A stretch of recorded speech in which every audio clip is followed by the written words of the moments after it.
और हाँ, क्या पूछा था? छुपा रुस्तम बाद में है?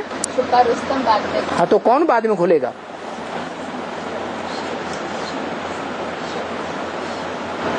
जो प्रजापिता वाली आत्मा है वो परम पिता को कलयुग के अंतिम स्टेज में पहुंचने पर भी पूरा पूरा पहचानती है, पूरा पूरा ऑर्डर पे चलती है या नहीं चलती है?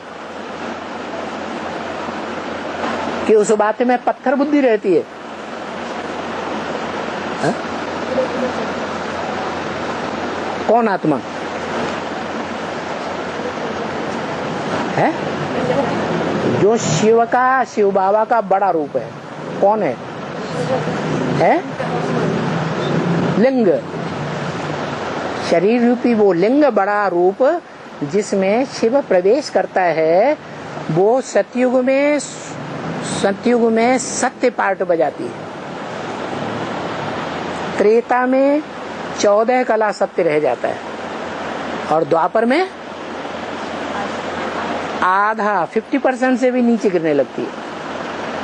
जब नीचे गिरने लगती है तो भक्ति शुरू होती है। भक्ति मार्ग में भगवान के उस रूप को ही दुनिया का बड़े से बड़ा रूप मानते हैं, बड़े से बड़ा पावरफुल रूप जो संग के रंग में आता ही नहीं। कौन सा रूप? लिंग।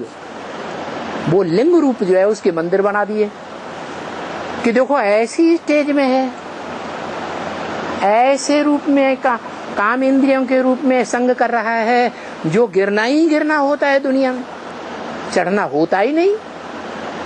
उस स्टेज में रह करके भी पार्ट बजाते हुए भी वो ऊंची स्टेज में है, पवित्रतम स्टेज में है या नीची स्टेज में है? लिंग है पवित्रतम स्टेज में, इसलिए पूजा होती है। और दुनिया में 33 करोड़ देवताओं से और 3 देवताएं जो सबसे ऊंचे हैं उनमें भी सबसे जास्ती पूजा उसकी होती है भक्ति मार्ग में। तो लिंग रूप की पूजा होती है या बिंदु रूप की पूजा होती है? लिंग रूप की पूजा होती है। तो जो लिंग रूप है वो जिसका संग करता है, जिसका संग करता है वो ये लक्ष्य लेता है क्या कि मैं भी ऐसी स्टेज धारण करूंगी क्या कि संग के रंग में लाने वाली जो सबसे पावरफुल इंद्रिय है उसके संग में रहते हुए भी मन बुद्धि से संग रहित या संग सहित है, संग रहित रहूंगी।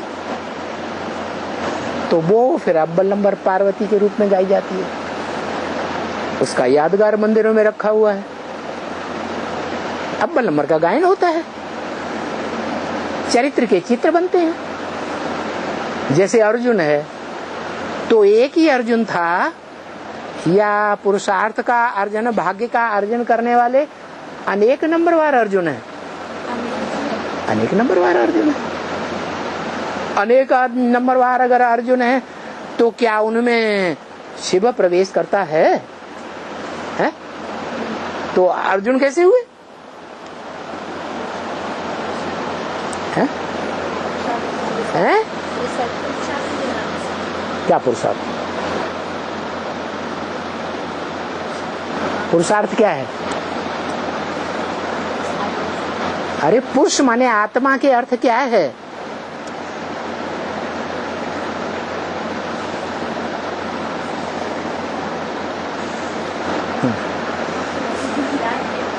आत्मा का कल्याण के अर्थ करना है। जो कुछ भी करना है किसके अर्थ करना है? आत्मा के कल्याण के अर्थ करना है। वो आत्मा के कल्याण के अर्थ माने 84 जन्मों का कल्याण कैसे हो हमारी आत्मा का, वो बुद्धि में रहे। सिर्फ इस एक जन्म का कल्याण की बात नहीं, ऐसी स्टेज धारण कर ले तो कहेंगे शिव समान स्टेज धारण की, निराकारी, निर्विकारी और निरहंकारी।